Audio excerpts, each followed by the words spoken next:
আসতেছি। কি ব্যাপার, তোমার এত দেরি হলো? আর বলে না, আজকে রাস্তায় যে পরিমাণে জ্যাম, এই জন্য বাসায় আসতে দেরি হয়ে গেল। ও ঠিক আছে। আচ্ছা, আমি অনেক ক্লান্ত, আমার এক গ্লাস পানি দাও তো। আচ্ছা পানি দিচ্ছি, দাও টাকাটা দাও। টাকা মানে কিসের টাকা? তোমার বেতনের টাকা। আমি স্যালারি পাইনি আজকে। কি বললা তুমি? তুমি স্যালারি পাও নাই? না। তোমার কি মাথা খারাপ হয়ে গেছে? কি বলতেছো তুমি? মাসের কয় তারিখ আজকে? 15 তারিখ। কালকে বাড়িওয়ালা আসবে ভাড়ার জন্য, আর তুমি বলতেছো স্যালারি পাও নাই। শয়তানি করো না, টাকাটা দাও তো। আরে আজব তো, আমি কি তোমার সাথে মিথ্যা কথা বলতেছি? অফিসে কাউরে আজকে স্যালারি দেয়নি, যদি দিত তাহলে তো আমি স্যালারি অবশ্যই নিয়ে আসতাম। শোনো, দুষ্টামি ফাজলামি করার সময় নাই, ঠিক আছে? দুষ্টামি ফাজলামি পরে করবো, আগে টাকাটা দাও। আজ বাড়িওয়ালা আসবো, তারপর আমার টাকা দেওয়া লাগবো, তাড়াতাড়ি দাও। আরে ভাই বিশ্বাস করো না কেন, আমি স্যালারি পাইনি। সত্যি তুমি স্যালারি পাও নাই? হ্যাঁ সত্যি আমি স্যালারি পাইনি। এটা কোনো কথা বললা? স্যালারি পাও নাই? মাসের কয় তারিখ আজকে? 15 তারিখ। কালকে বাড়িওয়ালা আসবো ভাড়ার জন্য, দুধালা আসবো তার টাকার জন্য, তারপরে স্যালারি যে প্রাইভেটে টাকা দেওয়া লাগবো, বিল দেওয়া লাগবো। আমি কত দিকে যাবো বলো? আমার মাসিক একটা কিস্তি আছে কালকে। বলো তুমি, বলো তুমি, বলো তুমি। এই যে স্যালারি পাও না, তোমার স্যালারির উপর তো সব নির্ভর করে নাকি? আরে ভাই, স্যালারির উপর সবকিছু নির্ভর করে এটা তো আমিও জানি, কিন্তু কোম্পানির থেকে যদি স্যালারি না দেয় তাহলে আমার কি করার আছে সেটা বলো তুমি।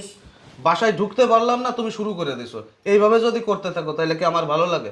সারাটা দিন অফিসে কাজ কাম করি, বাসায় ক্লান্ত হয়ে ফিরি, কোথায় আসার সঙ্গে একটু সেবা যত্ন করবা, এক গ্লাস পানি চাইলাম সেটাও তো তুলে না। ও সেবা যত্ন করবো না? এই যে লোকগুলা যে আসবে, তাদের যদি টাকা না দিতে পারি, তারা কি করব? তারা আমারও অনেক কথা শুনাইবো। এই কথাগুলো কি তুমি শুনবা? তুমি তো অফিসে চলে যাবা সকালবেলা, তারপরে তারা যদি আসে, টাকা যদি না দিতে পারে, আমার কথা শোনাবে না? বাড়িওয়ালা আসবে কথা শোনাবে, দুধালা আসবে কথা শোনাবে, নেটালা আসবে কথা শোনাবে, তারপরে যে সেলের ম্যাডাম আসবে কথা শোনাবে। কেন আমি এত কথা শুনবো কেন? তোমার সংসার করে যদি আমার মানুষের কথা শুনতে হয়, তোমার সংসার করা তো দরকার নাই আমার। আরে ভাই সবকিছুই বুঝেছি, তারপরেও প্রত্যেকটা তো একটু বুঝাই বলা যায় যে ভাই, আপনার ভাই এখনো স্যালারি পায়নি, স্যালারি পেলে আপনাদের দিয়ে দেবো, কোনো মাসে তো আর বাকি রাখি না। শোনো, সবাইকে বুঝায় বলা যায়, কিস্তিওয়ালা কি শুনবে? তুমি স্যালারি পাইছো কিনা এটা কি কিস্তিওয়ালা শুনবে? কিস্তিওয়ালা কখনোই শুনবো না। কিস্তিওয়ালা বলবে কিস্তি নেওয়ানোর সময় নিছেন, এখন দিতে পারবেন না, তা তো হবে না। আচ্ছা, কিস্তিওয়ালা যদি বেশি ঝামেলা করে, তুমি ওনারে আমার ফোন নাম্বার দিয়ে দিয়ে আমার অফিসে পাঠাই দিবা, ঠিক আছে? তারপরেও এত এত কথা বলে না। কিস্তিওয়ালা তোমাকে চেনে না, কিস্তিওয়ালা আমাকে চেনে, ঠিক আছে? কিস্তি প্রতি মাসে আমার কাছ থেকে সে নেয়, আর কিস্তিটা আমি উঠাইছি। সে আমাকেই ধরবে, তোমাকে ধরবে না। আচ্ছা যাই হোক ভাই, তুমি এত বকাবকি করে না, কোম্পানিতে কথা বলছে 2-1 দিনের ভিতর হয়তো স্যালারি দিয়ে দেবে, তখন তো সমস্ত সমস্যা সমাধান হয়ে যাবে। 2-1 দিন? তার মানে আজকে 15 তারিখ, 16, 17, মানে 18 তারিখ পর্যন্ত মানে ঠেকাবে নাকি? মাস শেষ, অর্ধেক মাসের বেশি, অর্ধেক মাস শেষ, এর ভিতরে যদি এগুলা মানে বাড়িওয়ালারা মানে এগুলা? কেন মানবে না কেন? আমি কি কোনো মাসে বাকি রাখি নাকি তাদেরকে?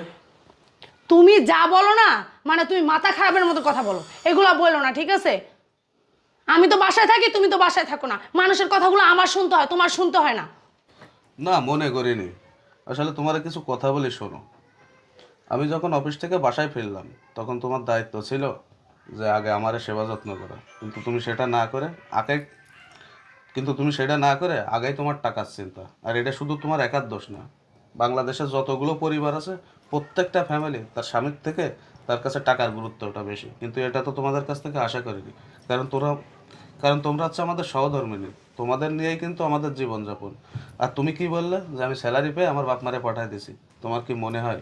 শোনো, আমি যেমন তোমার স্বামী ঠিক তেমনই আমার সন্তানের বাবা, তোমাদের প্রতি আমার যেমন দায়িত্ব কর্তব্য আছে, ঠিক তেমনইভাবে ওই গ্রামে আমার বৃদ্ধ বাবা মা রয়েছে, তাদের প্রতিও আমার দায়িত্ব কর্তব্য আছে। কারণ তারা তাদের জীবনের মায়া ত্যাগ করে সারা জীবন কঠোর পরিশ্রম করে খেয়ে না খেয়ে আমাকে বড় করে তুলেছে, আমাকে লেখাপড়া শিখিয়েছে, মানুষের মতো মানুষ করে তুলেছে। আর আমি তাদেরকে ওই গ্রামে ফেলে রেখে আমি তোমাকে নিয়ে, আমার সন্তানকে নিয়ে এই ঢাকা শহরে পড়ে আছি। আমি যত টাকা পয়সা ইনকাম করি না কেন, সব কিছুই তো তোমাদের পাশে ব্যয় করি। তাদের জন্য কী বা করি, কিন্তু তাদের প্রতি কি আমার দায়িত্ব নেই? প্রতি যে তোমাদের প্রতি যেমন আমার দায়িত্ব কর্তব্য আছে, ঠিক তেমনই ওই গ্রামে পড়ে থাকা বৃদ্ধ মা বাবার প্রতি আমার দায়িত্ব কর্তব্য আছে। তাই তাদের প্রতি যখন দায়িত্ব কর্তব্য পালন করতে চাই, তোমার কাছে অনুরোধ, তুমি বাধা দিও না, যদি পারো আমাকে সহযোগিতা করো। কারণ আমার বাপ মা মানে তোমার বাপ মা, তুমিও তো তোমার বাপ মাকে ছেড়ে আমার সংসারে আসছো। এই কথাগুলো ভবিষ্যতে মেনে চলার চেষ্টা করবা, ঠিক আছে?